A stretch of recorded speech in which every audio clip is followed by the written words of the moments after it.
Ford, a Barbados brand for 100 years.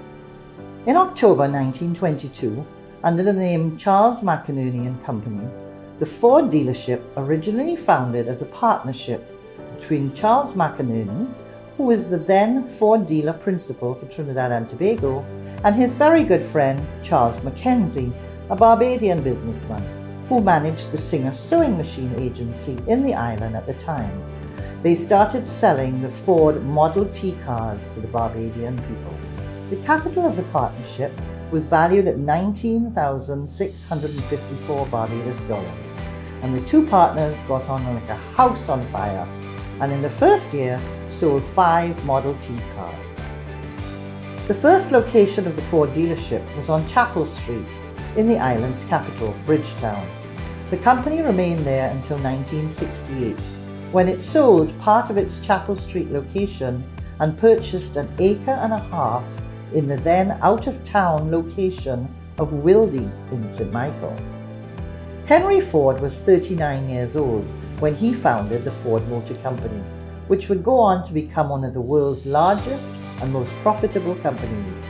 It has been in continuous family control for over 100 years and is one of the largest family control companies in the world. Henry Ford II wrote a personal letter to Mr. David Mackenzie, managing director at the time, in October 26, 1972, congratulating him on the 50th anniversary of being a Ford dealer.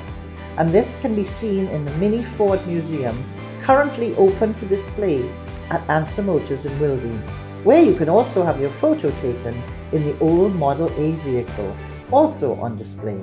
Between 1903 and 1908, Ford produced the models A, B, C, F, K, N, R, and S. Hundreds or a few thousand of most of these were sold per year. In 1908, Ford introduced the mass-produced Model T, which totaled millions sold over nearly 20 years. In 1927, Ford replaced the Model T with the Model A, the first car with safety glass in the windscreen. Over the next 3-year period, the company gradually developed the Wildy site and eventually sold the remaining part of the Chapel Street location and added another 1.5 acres to their Wildy site. We were alone when we first moved to Wildy, remembers Mr. Mackenzie, the managing director's son, who joined the company as a teenager. Quite soon after, however, many other businesses followed, and today the Wildy area is a very thriving and busy one. During the 1980s, the ANSA Group purchased the company. To learn and see more about Ford's operation in Barbados, please pop along to the ANSA Motors site in Wildy and take a look and a photo of everything Ford for the past 100 years.